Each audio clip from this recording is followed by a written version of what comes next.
الكريم سيدنا محمد وعلى آله وأصحابه أجمعين اللهم صل على سيدنا محمد وعلى آل سيدنا محمد كما صليت على إبراهيم وعلى آل إبراهيم في العالمين إنك حميد مجيد أعوذ بالله من الشيطان الرجيم بسم الله الرحمن الرحيم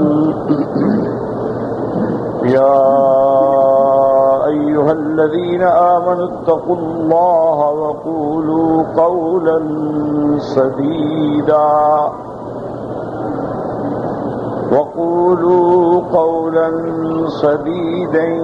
يصلح لكم أعمالكم ويغفر لكم ذنوبكم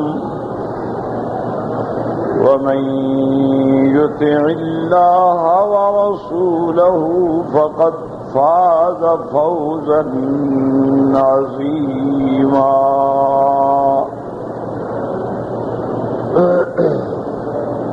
اللہ تبارک و تعالی نے کلام مقدس کی ان آیات مبارکہ میں مومنین کو ہدایت فرمائی ہے، ارشاد فرمایا ہے کہ ایمان والو تم اللہ سے ڈرو۔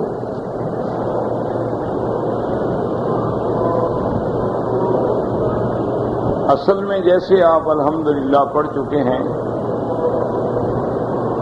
کہ سورۃ الاحزاب جو ہے اس میں اللہ نے حضور صلی اللہ علیہ وسلم کی عزت، عظمت، رفعت اور شان کا بیان فرمایا اور اسی ضمن میں پھر اللہ تبارک و تعالی نے ہدایات دی ہے۔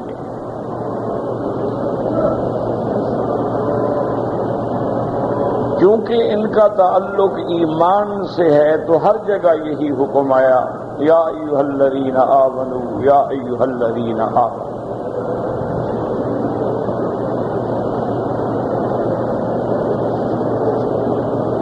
صرف زبانی کلامی دعویٰ کرنے سے آدمی مسلمان نہیں ہو جاتا۔ یاد رکھیں، حضرت ابن عباس رضی اللہ تعالی عنہ نے جو حبر المفسرین ہیں اور جنہوں نے صلی اللہ علیہ وسلم سے قرآن پڑھا ہے، تفسیر پڑھی ہے،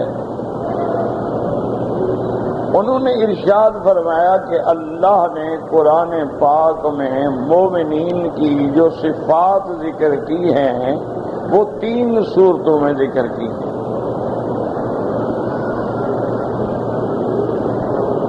اور ہر صورت میں اللہ تبارک و تعالی نے 10 صفتوں کا ذکر فرمایا ہے۔ تو مجموعی طور پہ مومنین کی 30 صفتیں ہو گئیں۔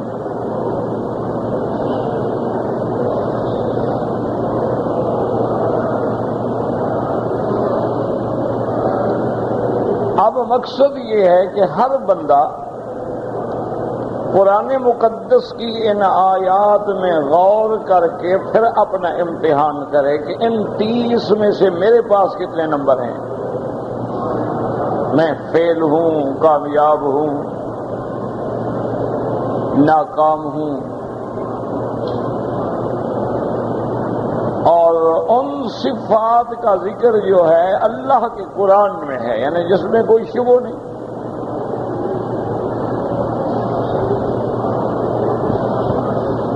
ایک تو اللہ نے ارشاد فرمایا ہے سورۃ المومنون میں، وہاں اللہ نے ایمان والوں کی صفتیں شمار کی ہیں کہ قد افلح المؤمنون الذين هم في صلاتهم خاشعون والذين هم عن اللغو معرضون والذین هم للزکاة فاعلون والذین هم لفروجهم حافظون إلا على أزواجهم أو ما ملكت أيمانهم فإنهم غير ملومين فمن ابتغى وراء ذلك فأولئك هم العادون والذين هم لأماناتهم وعهدهم راعون والذين هم على صلواتهم يحافظون أولئك هم الوارثون الذين يرثون الفردوس هم فيها خالدون. یہ 10 صفت ہے. پہلی صفت کیا ہے؟ الذين هم في صلاتهم خاشعون. نماز میں خشوع خضوع عاجزی سے نمازیں ادا کرنے والے. اب اپنے اپنے دامن میں گریبان میں جھانکتے جائیں کہ ہمارا کیا حال ہے، ہم ٹکریں مار رہے ہیں یا خشوع سے نماز ادا کر رہے ہیں. اور پھر 5 دفعہ دن میں ہمیں نماز سکھائی جاتی ہے، امام کے پیچھے کھڑا کیا جاتا ہے کہ سیکھ لو نماز کیسے پڑھنی ہے.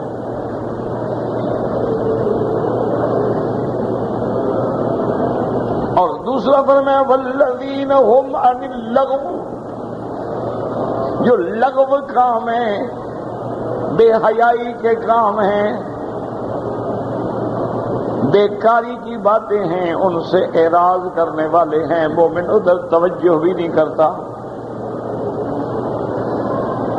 اب آپ بھی سوچتے جائیں کہ کیا ہم بھی لغو سے اعراض کرنے والے ہیں یا ساری رات ہماری ٹی وی پہ گزرتی ہے.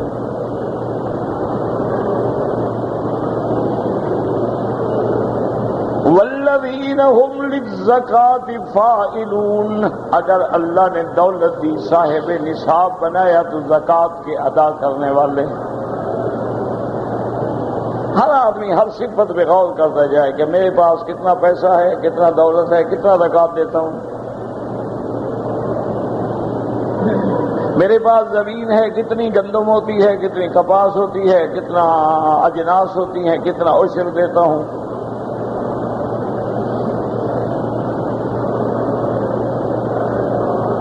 اور کیا میں نے سالانہ زکوٰۃ کا کوئی حساب بھی رکھا ہے کہ میرے کل آمدنی یہ ہے، سونا یہ ہے، چاندی یہ ہے، نقد یہ ہے، آمد یہ ہے. جس نے ادا کرنی ہو حساب رکھے گا. ادا ہی نہ کرنی ہے اس کو حساب کا کیا. کبھی دے دیا 10,000 20,000، یہ بھی مسئلہ ہے، وہ تو تمہارے ذمہ فرض ہے. زکوٰۃ کا معنی یہ نہیں ہوتا کہ کبھی تیر مارا تو اچھا کسی کو حج پہ بھجوا دے، اس سے زکوٰۃیں نہیں ادا ہوتی. زکوٰۃ تو فرض ہے، ہر حال میں دینا ہے اور دھیلے دھیلے کا حساب کر کے دینا ہے. اتنا سخت حکم ہے کہ سیدنا ابو بکر نے فرمایا تھا کہ اگر حضور کے زمانے میں کوئی شخص اونٹ تو دیتا تھا لیکن اونٹ کی رسی بھی تھی، اب رسی کا انکار کرے تو میں جہاد کروں گا، کافر ہو گیا. رسی کیا ہوتی ہے؟ معنی یہ ہے کہ تمہارے پاس کوئی حساب ہے کہ نہیں. بیوی کا کتنا زیور ہے، بیٹیوں کا کتنا زیور ہے، ان کا ملک کر دیا ہے یا تیرے ملک میں ہے.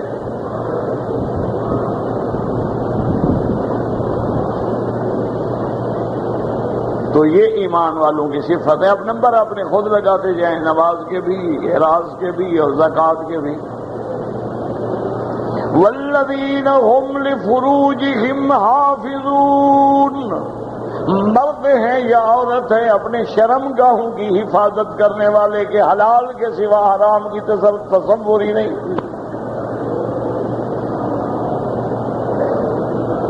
اب ہر بندہ غور کرے کہ کیا آپ کا حلال پہ گزارا ہے یا جتنا موقع ملا منہ مار لیا.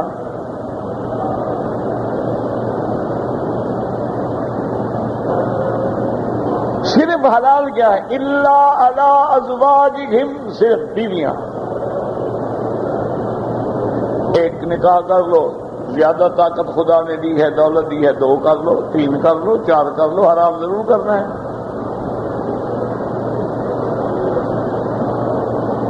الا علی ازواجہم، بیوی، او ما ملکت ایمانہم، یا جو تمہارے نصیب جہاد کے بعد تمہارے حصے میں لونڈی آئے.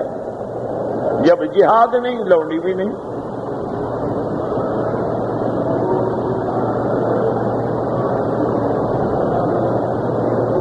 اب اسی سے یہ بھی سمجھ آ گیا کہ صرف 2 چیزیں حلال ہیں، یا لونڈی یا بیوی. اب متا بھی حرام ہو گیا، نکاح موقت بھی بنا ہو گیا، مشت زنی بھی حرام ہو گئی، لواطت بھی حرام ہو گئی، اور چیز تو حلال ہے ہی نہیں نا.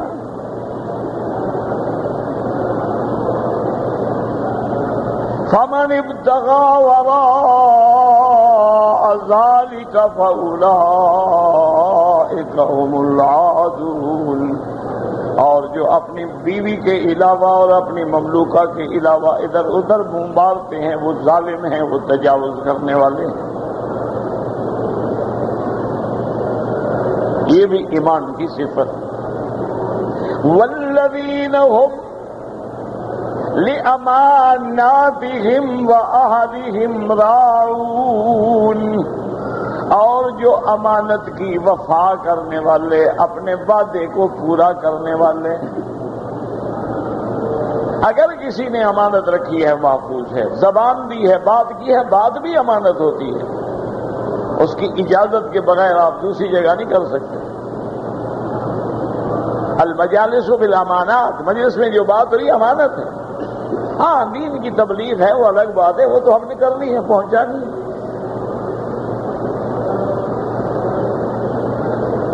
اور اگر کسی سے وعدہ کیا ہے تو کیا اس وعدے کی نگہبانی کرنے والا ہے؟ آج تو بڑا آدمی اسی کو کہتے ہیں جس کی نہ زبان سچی ہو نہ وعدہ پکا ہو. ہر روز نئی بات، نیا وعدہ.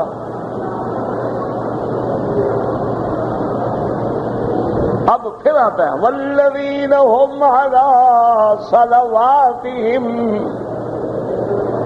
صلواتہم یحافظون. جو اپنی نمازوں کی نگرانی کرنے والے، حفاظت کرنے والے. پہلے تھا نماز میں خشوع، وہ الگ چیز ہے.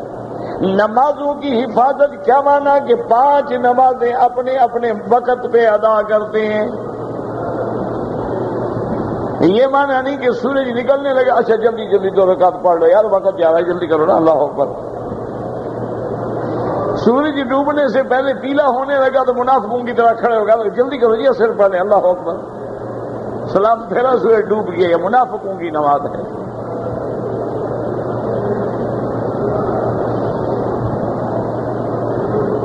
اور نماز کے لیے یعنی نشاط کے ساتھ، حفاظت کے ساتھ، وقت کی نگرانی، ادا کی نگرانی، اور اس کی ہر حال میں جو باہر کے شروط ہیں کہ پاکی بھی ہے، وضو بھی ہے، طہارت بھی ہے، کپڑے بھی پاک، بدن بھی پاک، جگہ بھی پاک، عین وقت کے مطابق جماعت سے نماز ادا کر رہا ہے. یہ ہے محافظت کرنے والا. کیا مانا؟ اس کو فکر ہے ہر وقت. دل جو قلبہ معلق فی المساجد، دل مسجدوں میں اٹکا ہوا ہے 24 گھنٹے. وہ یاد دیکھنا نماز کتنا دیر رہ گئی، کتنے منٹ رہ گئے.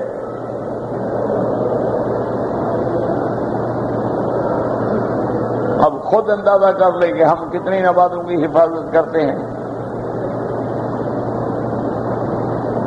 اللہ اکبر. ایک ولی اللہ سفر فرما رہے تھے، حج پہ آ رہے تھے.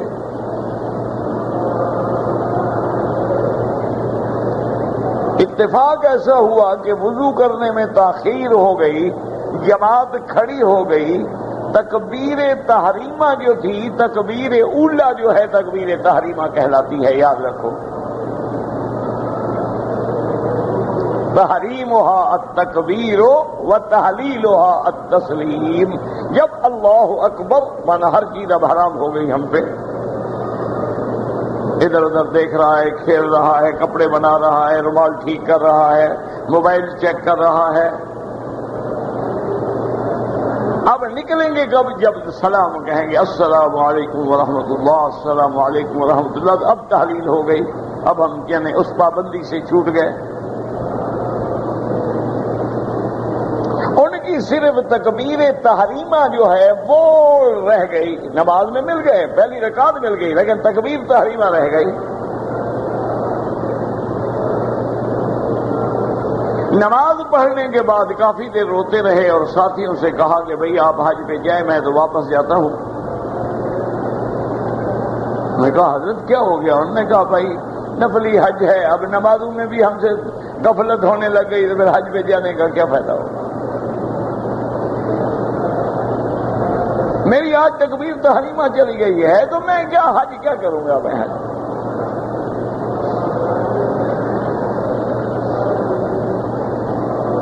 اب اسی سے آپ اندازہ لگا لیں کہ آپ لاکھوں روپے خرچ کر کے حج پہ آ رہے ہیں، کتنی نمازیں آپ کی جہاز میں غائب، کتنی نمازیں آپ کی ایئرپورٹ پہ غائب، کتنی نمازیں آپ کی بسوں میں غائب،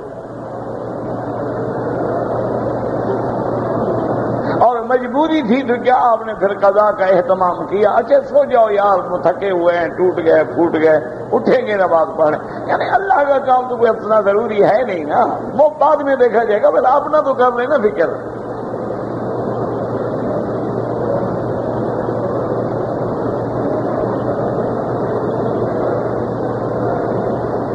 اور ان لوگوں کی نمازوں کا یہ عالم ہوتا تھا کہ زخم لگے ہوئے ہیں، تیر و سنان کے زخم ہیں، لیکن ایک ہی فکر ہے، نماز نماز نماز۔ میرے آقا رحمت دو عالم محبوب دو عالم سیدنا محمد مصطفیٰ صلی اللہ علیہ وسلم، آپ کی جو وفات کی بیماری مبارک ہے، آپ پہ اتنی شدت کی تکلیف ہوتی تھی کہ حضور بے ہوش ہو جاتے، پھر حضور صلی اللہ علیہ وسلم پہ ٹھنڈی مشک پانی کی بھر کے ڈالی جاتی تو ہوش آتی، اور جب ہوش آتی تو پہلی بات حضور یہ پوچھتے کہ نماز کا کیا ہوا، نماز ہو گئی؟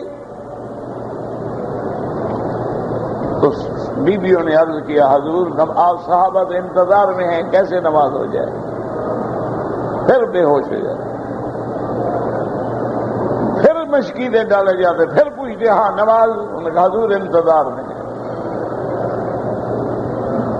اللہ اکبر۔ جب بار بار کی بے ہوشی سے اندازہ ہوا کہ شاید اب میں ہمت نہ کر سکوں، فرمایا مروا ابا بکر فلیصلی بالناس، ابو بکر سے کہو میرے مصلی پہ کھڑے ہو کے نماز پڑھائے۔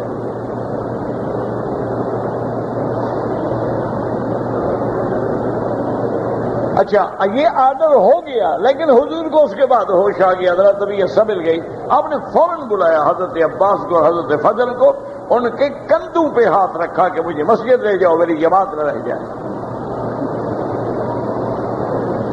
اچھا دروازے ہی کھول دیتے، یہی مسجد یہ حجرہ مبارک جہاں آپ کی مزار مبارک ہے، یہی بی بی عائشہ کا حجرہ ہے، اور ساتھ ہی جو مسجد ہے، یہ دروازہ کھول کو ہی اندر بیٹھے بیٹھے پڑھ لیتے جماعت کے ساتھ، کوئی مشکل نہیں تھی۔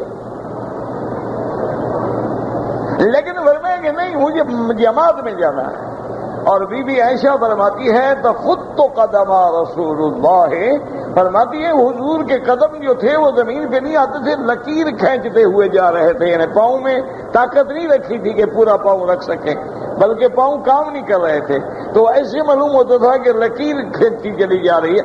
اس حالت میں بھی حضور مسجد میں گئے۔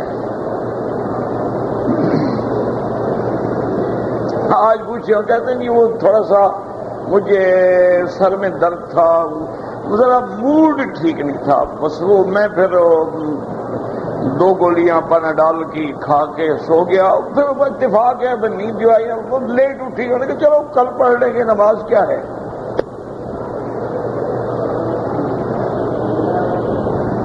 میرے عزیز میرے محترم، آپ کو اچھا لگے یا برا لگے، ہم نے تو خدا کو قیامت میں جواب دینا ہے نا، اگر حق چھپائیں گے تو ہم کو حق نہ کہیں جہنم میں ہم جائیں۔ آپ کو تو میری باتیں بری لگیں گی، لیکن مجھے کیا پڑی ہے کہ میں آپ کی وجہ سے جہنم میں نعوذ باللہ جاؤں۔ امام احمد ابن حنبل رحمۃ اللہ علیہ اور امام شیخ الاسلام ابن تیمیہ رحمۃ اللہ علیہ، شیخ الاسلام ابن القیم رحمہ اللہ اور حنابلہ کا مسلک یہ ہے کہ اگر کسی بندے نے ایک نماز عمدن چھوڑ دی ہے، فرماتے ہیں کافر ہو گیا۔ کیا مطلب؟ جب کافر ہو گیا تو کافر پر تو حج ہے نہیں۔ اچھا، کافر ہو گیا، بیوی نماز پڑھتی ہے، وہ مسلمان، یہ کافر، نکاح ختم۔ اچھا، تم نماز کے پابند ہو، بیگم صاحبہ کو نماز کی فرصت نہیں ملتی، وہ کافر ہو گئی، تو مسلمان، نکاح ختم۔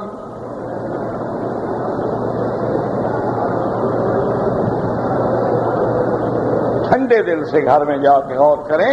اور امام احمد ابن حنبل تو اتنا فرماتے ہیں کہ اگر وہ بے نماز مر جائے، لا یصلی علیہ، اس پہ جنازہ نہ پڑھو، کافر ہے وہ۔ ولا یدفن فی مقابر المسلمین، اور مسلمانوں کے قبرستان میں اس کو دفن بھی نہ کرو۔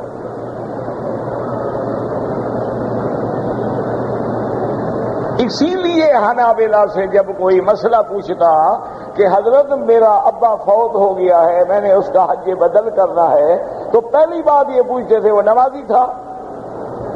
صحیح، نماز تو کبھی کبھی چھوڑ دے، کافر کا حج کرنے کی کیا ضرورت ہے؟ چھوڑو بس، وہ جانے اللہ جانے۔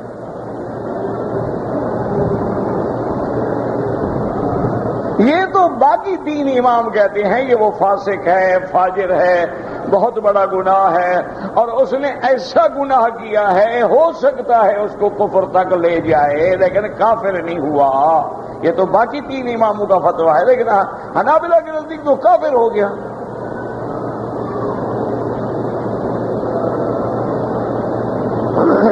ایمان سے کہیں، میرے مولوی بھائی ناراض تو ہو جائیں گے، پہلے کون سے راضی ہیں، اب اور زیادہ ناراض ہو جائیں گے، راضی تو پہلے بھی نہیں ہیں۔ ایمان سے کہیں، اگر بے نماز کا جنازہ پڑھانا سارے مولوی، دیوبندی، بریلوی، سنی، شیعہ سب چھوڑ دیں تو کوئی بے نماز رہ سکتا ہے؟ ٹھنڈے دل سے کہ جب جنازہ آئے تحقیق کریں، بے نماز ہو گیا جی میں نہیں پڑھاتا۔ بریلوی کے پاس ہو گیا، یار بریلوی دیوبندی ہمارے اپنے جھگڑے ہیں لیکن بے نماز کا جنازہ ہم نہیں پڑھاتے۔ کوئی بے نماز رہ سکتا ہے؟ اب تو مولوی بھی بیچارہ کرائے کا ہوتا ہے، جس کی تنخواہ لینی ہے نماز اس کی ہے۔ سردار صاحب نہیں آئے جی، وہی ٹائم ہو گیا، انہوں نے کہا جی خان صاحب آ رہے ہیں، نواز خان صاحب کے باپ کی ہے، اور جی ذرا دیر کریں نا، چودھری صاحب آ رہے ہیں۔ پتہ ہے مسئلہ کیا ہے کہ اگر امام رکوع میں کھڑا ہے سبحان ربی العظیم سبحان ربی العظیم، اس کو پتہ لگا کہ پیچھے وہ خان صاحب آ رہے ہیں، اس نے 3 کی دفعہ 5 دفعہ کہہ دیا، کافر ہو گیا کہ نماز اب اللہ کی نہ رہی، بندے کے لیے ہو گئی۔ اس کے لیے لمبی کر رہا ہے کہ تاکہ خان صاحب مل جائے رکوع میں، تو نماز خدا کی تو نہ رہی نا، نماز تو پھر انسان کی ہو گئی۔ یہی وجہ ہے نا تم کہتے ہو جی آج 1 ارب 34 کروڑ مسلمان ہے، ہر جگہ ذلیل ہے۔ مسلمان کہاں ہے؟ مسلمان ہوتے تو کفر ہمیں آنکھیں دکھاتا۔ مسلمان ہم کہاں ہیں؟ نام ہے بس، ٹھیک ہے، نام ہے لیکن کام نہیں ہے۔ اگر مسلمان ایمان والا ہو تو پھر تو اس کی مدد آتی ہے، اگر ایک دفعہ نہیں آئے گی دوسری دفعہ آئے گی، اس کا تو وعدہ ہے۔ کانا حقا علینا، حالانکہ اللہ پہ کچھ بھی واجب نہیں، لیکن اللہ فرماتے ہیں مومن کی مدد کرنا تو مجھ پر واجب ہے، لیکن مومن بھی تو ہو نا۔ تو اس لیے جناب یہ 10 صفتیں ہیں، اور اسی طرح اللہ نے دوسری جگہ بیان، التائبون العابدون الحامدون السائحون الراکعون الساجدون الآمرون بالمعروف والناہون عن المنکر اللہ نے فرمایا ایمان والے کون ہیں؟ التائبون، غلطی ہو جائے توبہ کرنے والے ہیں۔ مسلمانوں توبہ کر لو، اللہ ابھی توبہ کا دروازہ کھلا ہوا ہے، توبہ کر لو۔ وہ اتنا بڑا کریم ہے، وہ کہتے ہیں 70 سال تیری شرک میں، کفر میں، گناہوں میں گزر جائے، ایک دفعہ میرے دروازے پہ تو آ۔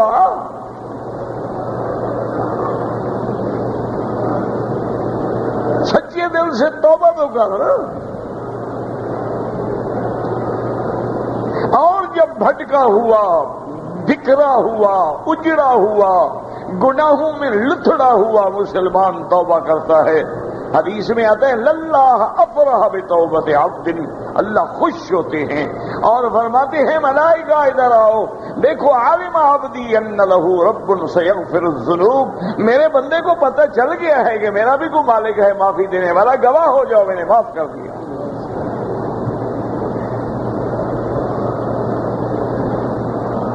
اور توبہ کر کے دیکھو تو صحیح کتنا مزے ہیں توبہ کے۔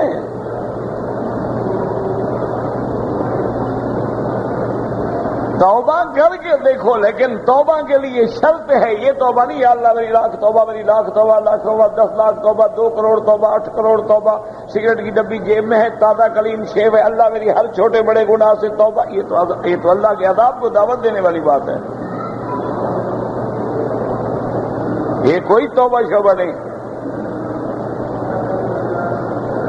توبہ کا معنی ہوتا ہے اس گناہ کو چھوڑ دے، اس پہ ندامت محسوس کرے اور آئندہ نہ کرنے کا وعدہ کرے۔ یہ 3 شرطیں ہوں گی تو توبہ ہوگی۔ گناہ کو نہیں چھوڑا، میری توبہ، حرام کھا رہا ہے یا اللہ میری توبہ، سود کے پیسے ماشاءاللہ کروڑوں کے حساب سے اندر آ رہے ہیں یا اللہ میری توبہ ہے، حج پہ 10 بندے تو میں بھیجتا ہوں، 10 بندے بھیجنے سے سود حلال نہیں ہو جاتا، 10 بندے بھیجنے سے جوئے کی رقم حلال نہیں ہوتی۔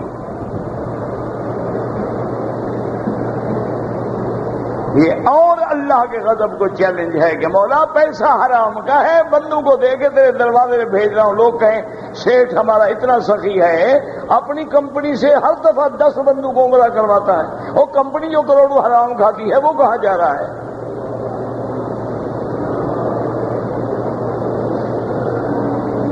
بالکل جھوٹ ہے۔ حلال کا 1 ریال کسی کو دے دو نا، انشاءاللہ وہ جنت میں لے جائے گا۔ 1 کھجور کا دانہ دے دو کسی کو، اللہ اس کو احد پہاڑ بنا کے ثواب دے دیں گے، لیکن حلال ہو۔ حلال کا پیسہ نہ ہو تو کہو اللہ میاں حلال کا پیسہ تو ہے نہیں، اللہ فرماتا ہے چلو کسی اندھے کو تو رستہ پکڑ کے دکھا دو، باقی آئندہ حرام کھانے سے توبہ کر لو۔ اچھا میرے پاس اللہ میاں میں غریب ہوں، بالکل پیسے، فرمایا مسلمان کے سامنے مسکرا کے مل لو، یہ بھی میں تیری خیرات لکھ دوں گا۔ التبسم فی وجہ اخیہ صدقۃ، حضور نے فرمایا مسلمان کو خوش ہو کے ملنا جو ہے یہ بھی صدقہ۔ اب دیکھیں کیا صفت ہے، التائبون العابدون، عبادت کرنے والے، الحامدون، اللہ کا حمد کرنے والے،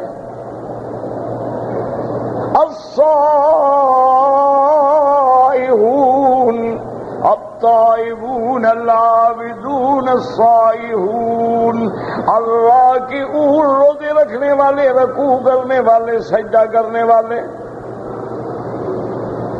یہ 10 صفتیں مومنوں کی۔ اور تیسری صورت میں فرمایا ان المسلمین والمسلمات والمؤمنین والمؤمنات والقانتین والقانتات، 10 صفتیں مومنوں کی، کل کتنی ہو گئی؟ 30۔ اب ان 30 صفتوں کو دیکھ کے گھر میں حساب لگاؤ کہ میرے پاس 2 ہیں، 3 ہیں، 10 ہیں، 20 ہیں، 30 ہیں، میں 50% پاس ہوں، 3rd ڈویژن ہوں، 2nd ڈویژن ہوں، یا بالکل اللہ کی رحمت سے پرچہ حل کر ہی نہیں سکا۔ اپنا امتحان خود کر لو، کسی مولوی سے پوچھنے کی ضرورت نہیں، کسی پیر کے پاس جانے کی ضرورت نہیں۔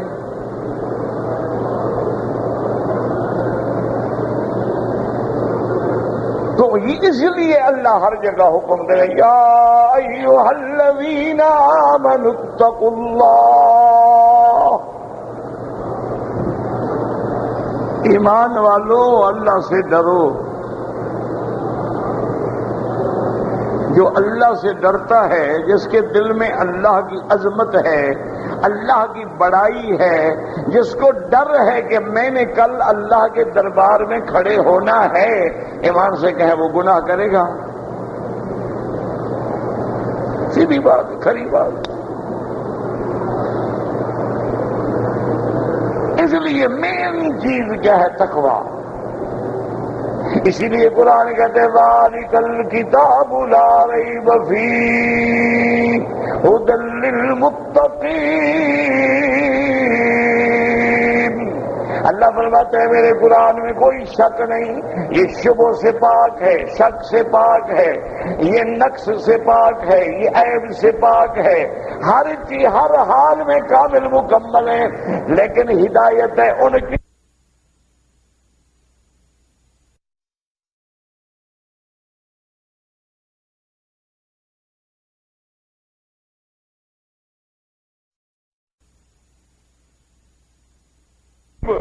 وَيُقِيمُونَ الصَّلَاةَ وَمِمَّا رَزَقْنَاهُمْ يُنْفِقُونَ۔ جو ایمان لاتی ہے غیب، اللہ نہیں دیکھا ایمان ہے، جنت نہیں دیکھی ایمان ہے، عرش نہیں دیکھی ایمان ہے، کرسی نہیں دیکھی ایمان ہے، جنت جہنم نہیں دیکھی ایمان۔ یؤمنون بالغیب ویقیمون الصلاۃ، اگر نماز قائم نہیں کرتے تو متقین میں نہیں۔ وَمِمَّا رَزَقْنَاهُمْ يُنْفِقُونَ، فرمایا متقی وہ ہیں جو میں نے ان کو رزق دیا ہے اس میں سے خرچ کرتی ہیں، زکوٰۃ دیتی ہیں، صدقات دیتی ہیں۔ وَالَّذِينَ يُؤْمِنُونَ بِمَا أُنزِلَ إِلَيْكَ وَمَا أُنزِلَ مِن قَبْلِكَ وَبِالْآخِرَةِ هُمْ يُوقِنُونَ، جو تم سے پہلے کتابیں اتری ان پر بھی اجمالی ایمان ہے، اور جو آپ پہ کتاب اتاری اس پہ تفصیلی ایمان ہے، قرآن کے ہر حکم کے ماننے والے ہیں، اور آخرت پہ یقین رکھنے والے ہیں کہ دنیا ختم ہوگی، مر جائیں گے پھر اٹھیں گے۔ اللہ نے فرمایا یہی لوگ ہیں جو ہدایت پہ ہیں، اور انہی کے لیے قرآن ہدایت ہے، اور یہی لوگ ہیں جو کامیاب ہیں۔ اولئک علی ھدی من ربہم وَأُولَئِكَ هُمُ الْمُفْلِحُونَ۔ اب اپنے فیصلے خود کر لیں کہ آپ اللہ سے کتنا ڈرتے ہیں۔ آپ حج میں آئے ہیں، ایک کمرے میں 4 مرد ہیں، 2 عورتیں ہیں، غیر محرم ہیں، کٹھے سو رہے ہیں، کٹھے اٹھ رہے ہیں، کٹھے بیٹھ رہے ہیں حاجی، یہ پتہ نہیں کون سا حج ہے۔ اور جی کیا کریں، آگے انتظامات حکومت نے ایسے کیے تھے، حکومت نے تو کمرہ لینا ہے نا، 5 آدمی کا، 10 کا، 6 کا، 4 کا، اب آگے پردے کا حیا تو تم نے خود کرنا ہے۔ دیکھو بھی اگر ہمارا حصہ نہیں بنتا ہے تو عورتوں کو ایک طرف کر دو، مرد ایک طرف ہو جاؤ، یہ تو تم نے کرنا ہے، اور تو کسی کا باپ بھی نہیں کر سکتا۔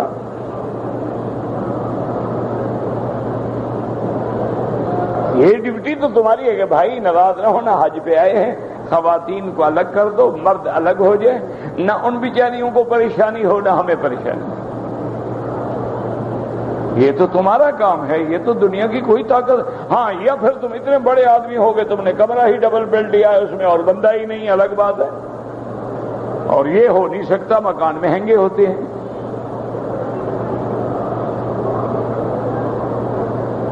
اب خیمے میں چلے گئے، 20 عورتیں ہیں، 20 مرد ہیں، یہ تو ہم نے کرنا ہے، بھائی کپڑا درمیان میں باندھ دو، بیویاں ادھر ہو جائیں، ہم مرد ادھر ہو جائیں۔ نہیں جی، میں نے اپنی بیگم کے ساتھ بیٹھنا ہے، تمہیں کیا تکلیف ہو رہی ہے یار؟ میں تو تمہاری بیوی کے ساتھ بیٹھا ہوں، بھلا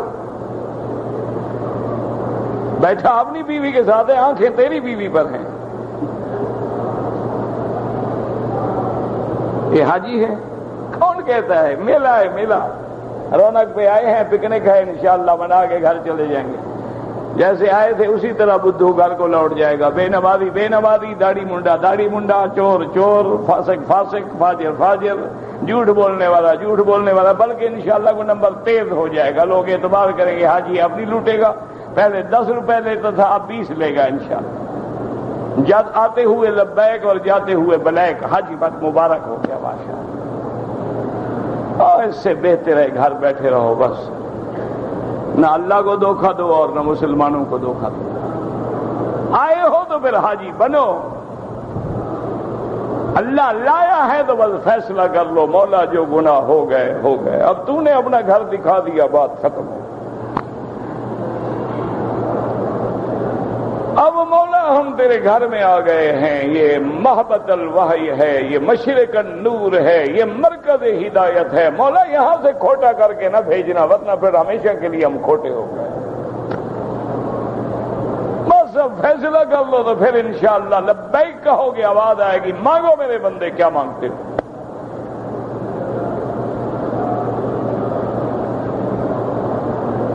حاجی بنو، چھوڑ دو تکبر، بڑائی، غرور، خان ہے، چودھری ہے، وڈیرا ہے، گودا ہے، سردار ہے، نواب ہے، سب تیری دربار میں پہنچے تو سبھی ایک ہوئے،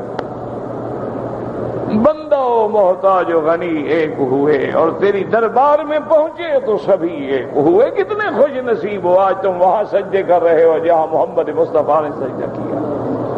یار کچھ پہچانو اپنے آپ کو، کتنے خوش نصیب ہو جہاں 1,24,000 پیغمبر نے طواف کیا ہے، تم بھی طواف کر رہے ہو۔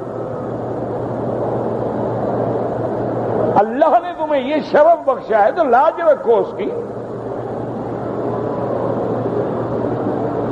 بالکل فیصلے کر لو، مولا بس تو نے اپنا گھر دکھا دیا ہے، اب آنکھیں تیرے گھر کے دیکھنے کے بعد کسی غیر محرم عورت کو نہیں دیکھیں،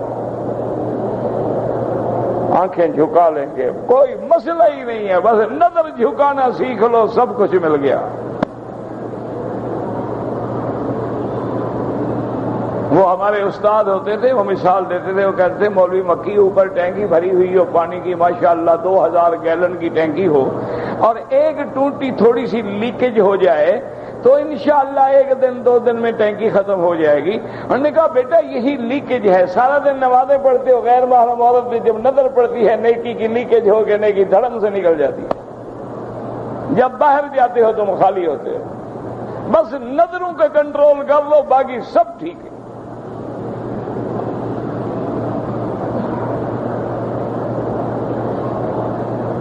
اور اسی طرح حضور نے فرمایا کہ من یضمننی ما بین لحییہا وفخذیہا، فرمایا 2 چیزوں کی ضمانت میرا مومن امتی مجھے دے دے، اس کی جنت کا میں محمد ذمہ وار ہوں۔ فرمایا اس زبان کی ضمانت دے دو اور اپنے ننگ کی ضمانت دے دو، اس کے تم مجھے ضمانت دے دو تیری جنت کا محمد ذمہ دار ہے، کہ اس سے کبھی جھوٹ نہیں نکلے گا اور میں اپنی شرمگاہ کو کبھی حرام پہ استعمال نہیں کروں گا۔ اور اس کو استعمال سے کیسے بچانا ہے؟ وہی پہلا نسخہ، نظر نیچے، نظر اونچے رہے گی تو پھر تو کرنٹ لگیں گے حضرت، اور جب اور قریب آؤ گے تو شارٹ سرکٹ تو ہوگا نا۔ پھر اصل علاج کیا ہے؟ نظر بر قدم، بس نظر جھکانا سیکھ جاؤ، اللہ شان اونچی کر دیں گے۔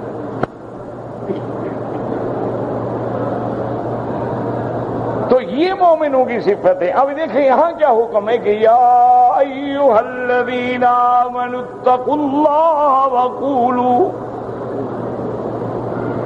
وقولوا قولا سدیدا، اللہ نے فرمایا مجھ سے ڈرو اور کہو بات سچی۔ سدید میں یاد رکھیں صادق بھی آ سکتا تھا، سدید کیوں آیا؟ علماء نے فرمایا سدید کا معنی وہ قول ثواب ہو، خطا نہ ہو، صدق ہو، کذب نہ ہو، بالکل میٹھا قول ہو، ترش نہ ہو، معروف ہو، منکر نہ ہو، اس لیے قول سدید۔ اللہ نے فرمایا بس یہ قول سدید سیکھ لو نا کہ زبان سے جب نکلنا ہے معروف نکلنا ہے، منکر نہیں نکلنا ہے۔ زبان سے جب میں نے بات کرنی ہے نرم روئی سے بات کرنی ہے، تلخی سے بات نہیں کرنی ہے۔ زبان سے جب میں نے بات کرنی ہے سچ بولنا ہے، جھوٹ نہیں بولنا ہے۔ زبان سے جب میں نے بات کرنی ہے سیدھی کرنی ہے، ٹیڑھی نہیں کرنی ہے۔ اس لیے لفظ سدید میں سارے ترجمے آ گئے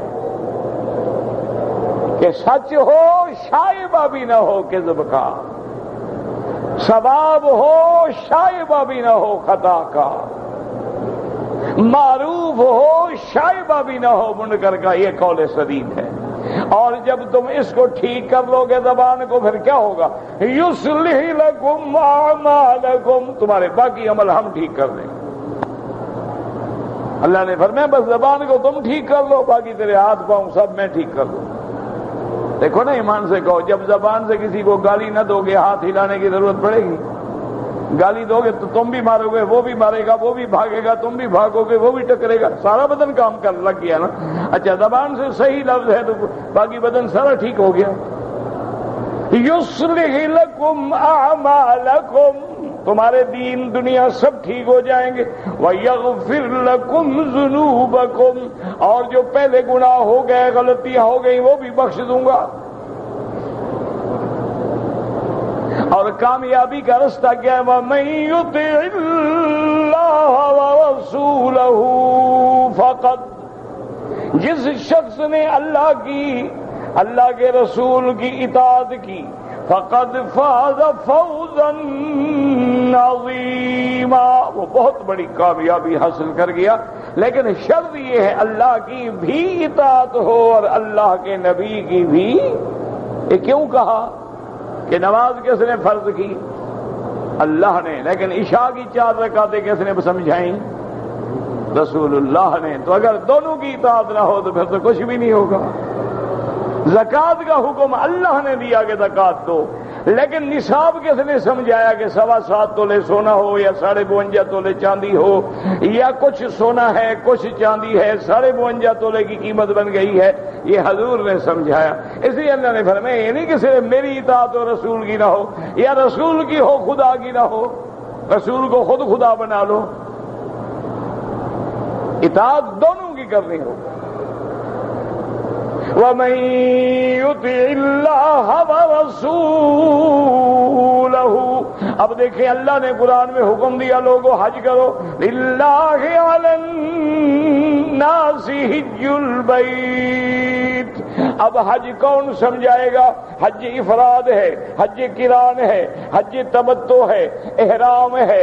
ہم نے جب نیت کرنی ہے ہم نے کیا پڑھنا ہے؟ لبیک اللہم لبیک۔ یہ تو سارے قرآن میں نہیں ہے، سارے قرآن میں کہیں لبیک لکھا ہوا ہے؟ تو کیا معنی ہوا کہ وہ حج فرض اللہ نے کر دیا، اجمالی حکم اللہ نے دے دیا، تفصیل سمجھانے کے لیے محمد رسول اللہ کو بھیجا۔ اب کامیابی تب ہوگی کہ جب اللہ پر بھی اور اللہ کے رسول کی بھی مانو گے۔ اچھا اللہ کی بات کون بتلائیں گے؟ رسول اللہ۔ اور رسول اللہ کی بات کون بتلائیں گے؟ اصحاب رسول اللہ۔ اور صحابہ کی بات کون بتلائیں گے؟ تابعین۔ تابعین کی بات کون بتلائیں گے؟ محدثین، مجتہدین، فقہاء، علماء۔ کیوں؟ ہمیں تو حضور کی زیارت ہی نہیں ہوئی تو ہم کہاں سے لیں گے؟ ہم مسئلہ کہاں سے پوچھیں گے؟ لازمی بات ہے کہ فقہ کا مسئلہ ہے تو فقہ کھولیں گے، حدیث کا ہے تو حدیث کھولیں گے۔ اس لیے فرمایا وَمَن يُطِعِ اللَّهَ وَرَسُولَهُ فَقَدْ، اور قد حرف تحقیق ہے، اور فاضا ماضی کا سکھ یعنی گویا کامیابی حاصل کر گیا۔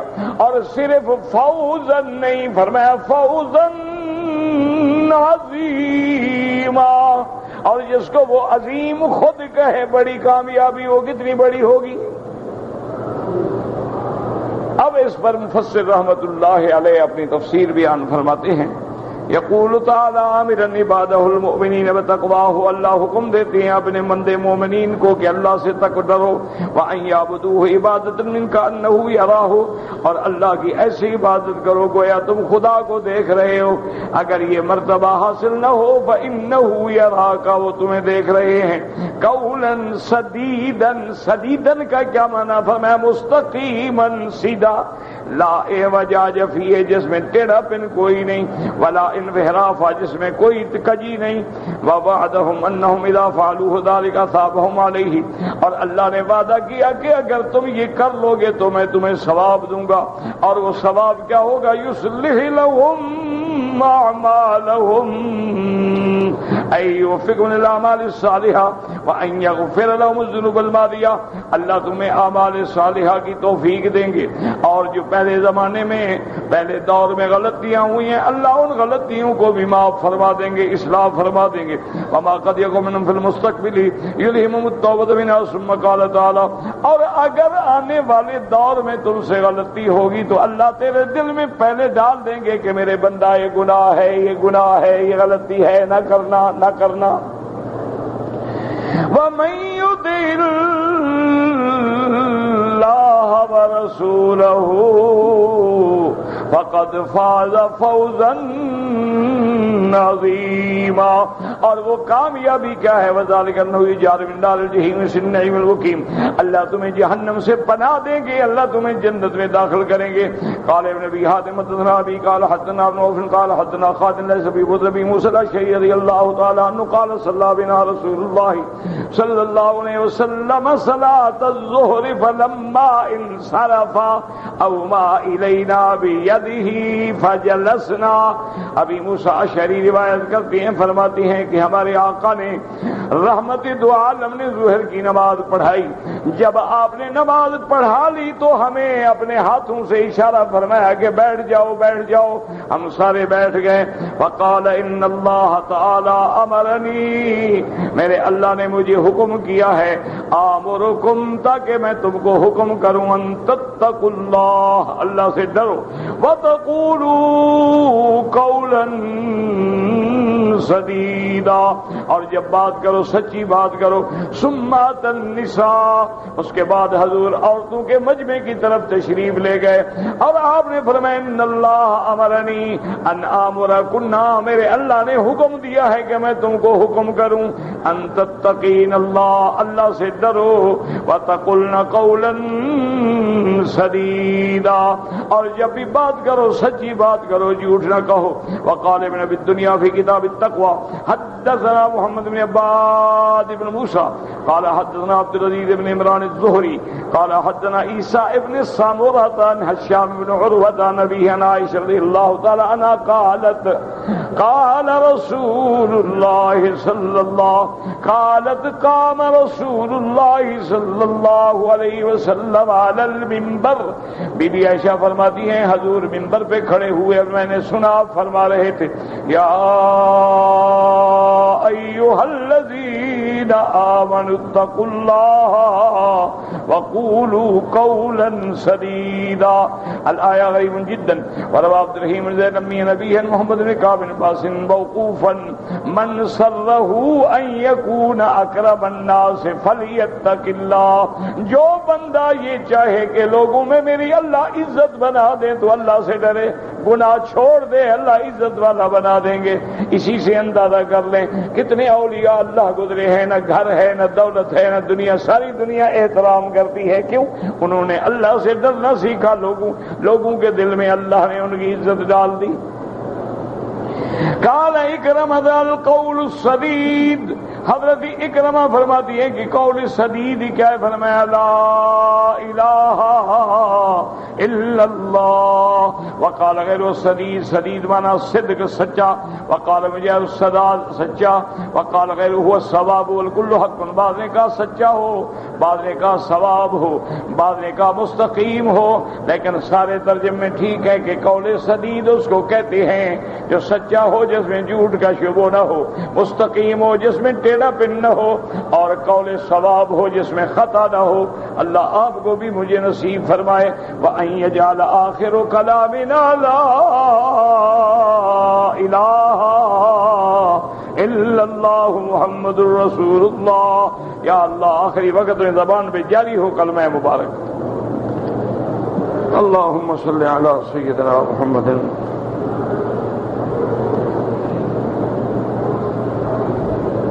کہتے جی کہ بحر اقیانوس یہ سمندر ہے، بلیک ہول جو ہے اس کا آج تک کسی کو پتہ نہیں لگا. وہ ایسی چیز ہے کہ جو بھی نیچے جاتی ہے پھر واپس آتی نہیں، تو اس کے بارے میں کیا بتایا جا سکتا ہے؟ اسی کو دیکھ کے تو اب کافر بھی کہتے ہیں کہ مسلمان جو کہتے ہیں نا جہنم ہے صحیح کہیں.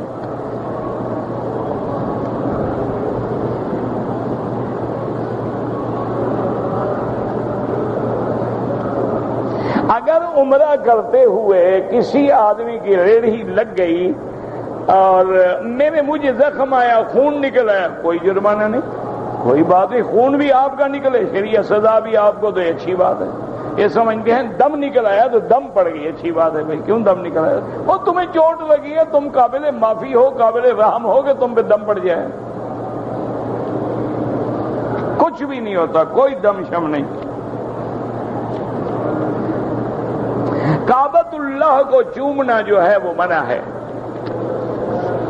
چومنا جو ہے صرف حجر اسود کا چومنا سنت ہے، اس کے علاوہ کسی جگہ بھی بوسہ دینا جائز نہیں.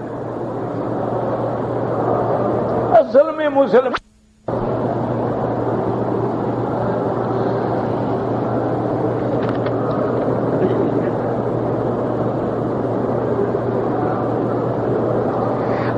ایک عورت نے احرام کی نیت جب کی تو کہہ دیا کہ اللہم محلی حیث حبستنی. تو بہرحال جب حیض شروع ہو گیا ہے تو حیض میں تو کوئی ممانعت نہیں ہے عمرے کی. یہ تو معنی یہ ہے کہ جہاں ہمیں روک دیا جائے کہ آگے دشمن جانے ہی نہیں دیتا، آگے سیل آگے ہی گزر ہی نہیں سکتے. حیض میں تو کچھ بھی نہیں ہوتا. اگر ایک عورت نے عمرے کا احرام باندھا، اس کو حیض آ گیا، وہ سمجھے احرام میں ہے. احرام نیت کا نام ہے، عورت کا تو کوئی احرام ہوتا نہیں. یہ جو کپڑا رومال باندھتی ہیں تو خود باندھتی ہیں، شریعت کا تو کوئی حکم نہیں. وہ کھل جائے، بدل جائے، میلا ہو جائے اور باندھ لو، اس میں کوئی مسئلہ. آپ اپنے گھر میں بیٹھ کے انتظار کریں، جس دن حیض کے دن پورے ہو جائیں تسلی ہو جائے کہ ایام حیض میرے ختم ہو گئے ہیں اور بلیڈنگ ہر حال میں رک گئی ہے، تسلی کرنی چاہیے. یہ نہیں ہے کہ ایسے زبانی کلام اچھا جی 5 دن ہو گئے، 5 دن کی بات نہیں، بلکہ شریعت کا حکم ہے کہ عورت کوئی کپاس اپنے بدن کے اندر رکھے، اس کے بعد کوئی خوشبو والی چیز اپنے بدن کے اندر رکھے، پھر تسلی کرے کہ اس کو کوئی دم خون وغیرہ کا کوئی لگا تو نہیں ہے نشان، پاک ہو گئی، اب غسل کرے، عمرہ پورا کرے. اس کا وہی احرام موجود ہے، کسی اور احرام باندھنے کی ضرورت ہی نہیں ہے.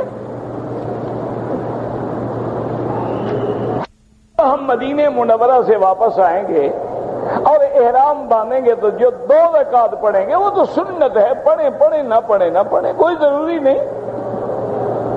احرام سے پہلے 2 رکعت پڑھنا کوئی ضروری نہیں ہوتا. مثلاً آپ نے فجر کی نماز پڑھی، سلام پھیرا، لبیک اللہم لبیک، بس کافی.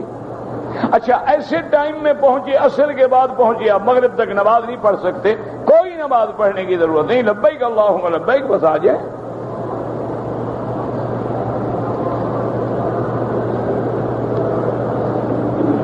شریعت کے مطابق پردہ کرنے والی عورت جو ہے وہ مومنہ ہے، وہ متقیہ ہے، وہ قانتہ ہے، اس کا اجر اللہ کے ہاں ہے، اور دنیا میں انشاءاللہ اللہ اس کی عزت کو بھی محفوظ رکھے گا اور ظاہری جسم و جان بھی محفوظ رہیں گے.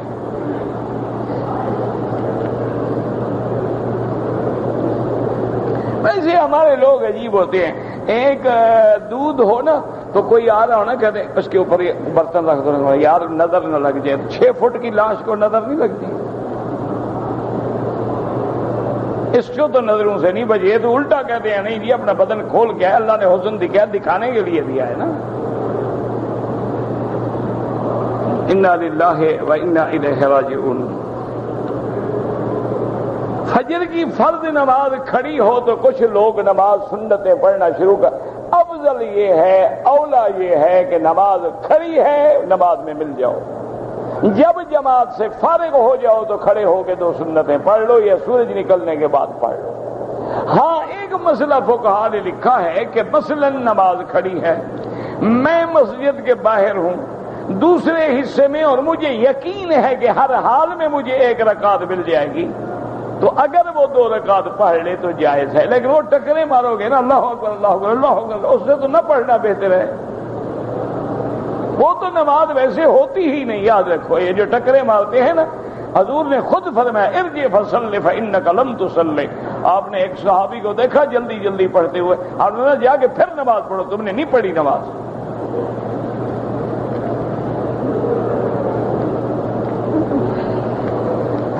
بڑا اجتماع ہو یا چھوٹا اجتماع ہو، نمازی کے آگے نہ گزریں. مجبوراً گزرنا پڑے تو سجدے کی جگہ سے دور گزریں. اور ہر حاجی ایک دوسرے کو ہدایت کرے کہ جب طواف ختم ہوتا ہے نماز کھڑی ہوتی ہے، جب نماز ختم ہو سب ہٹ کے دور جا کے سنتیں پڑھیں. وہ طواف والوں کی جگہ تم وہیں کھڑے ہو جاتے ہو اللہ اکبر. تو اب تم راستہ روک رہے ہو، گزرنے والے کا گناہ بھی تم پہ ہوگا، اس پہ نہیں ہوگا. پیچھے ہٹ جاؤ، جا کے سنتیں پڑھو سکون سے آرام سے.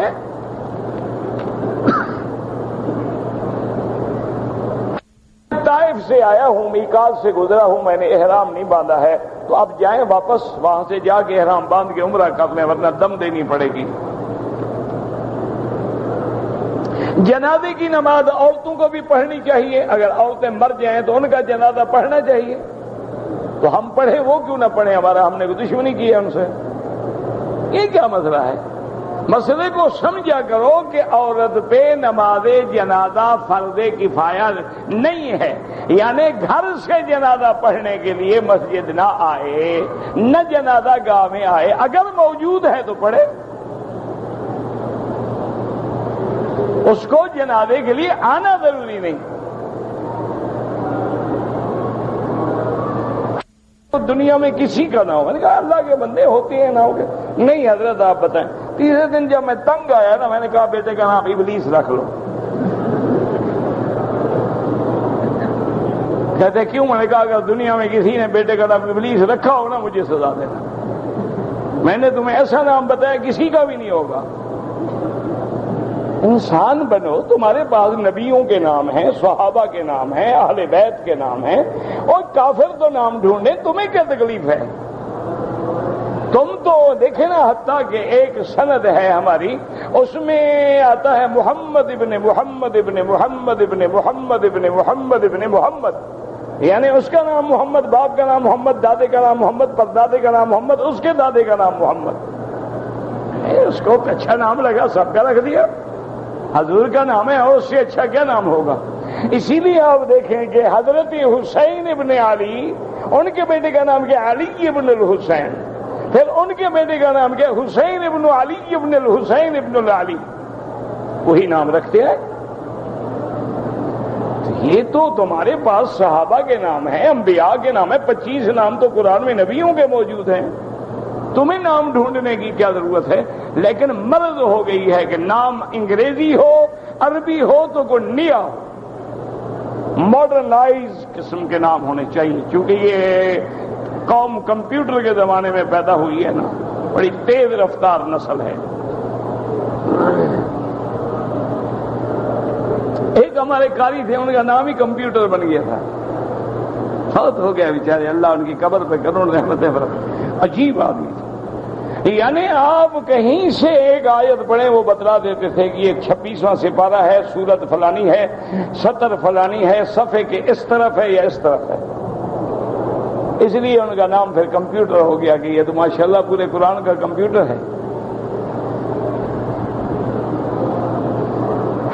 کر کے یا طواف کر کے دعا کریں کہ یا اللہ اس کا ثواب فلاں کو دے، اللہ ضرور دیں گے، نفلی عبادت ہے.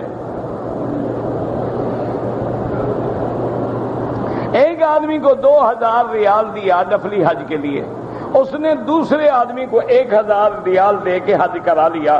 آپ کا تو حج ہو گیا، 1000 جو حرام کھا گیا انشاءاللہ وہ قبر میں دے گا۔ آپ کا تو حج ادا ہو گیا نا، اس نے آگے سب کنٹریکٹ پہ دے دیا نا۔ تم نے بڑا ٹھیکیدار، اس نے چھوٹا ٹھیکیدار ڈھونڈا۔ اچھا ہے کہ اور آگے ایسے ٹھیکیدار بھی یہاں ہیں جو ایک آدمی 10 کے حج کے پیسے لے لیتا ہے، 10 دونے 20,000 عرفات میں دعا کر لیتا ہے، اللہ یہ حج تو میرا ہے، ویسے سب کچھ قبول فرمانا۔ اللہ کے بندے، جتنا کسی نے پیسہ دیا امانت ہے اتنا دو دوسرے کو۔ یہ تو عام رواج ہے یہاں، ایک آدمی 10 بکریوں کے پیسے لے جائیں گے، ایک بھی ذبح نہیں کریں گے۔ کسی کا اعتبار نہ کرنا جب تک تمہارے سامنے سامنے سامنے سامنے سامنے سامنے سامنے سامنے سامنے سامنے سامنے سامنے سامنے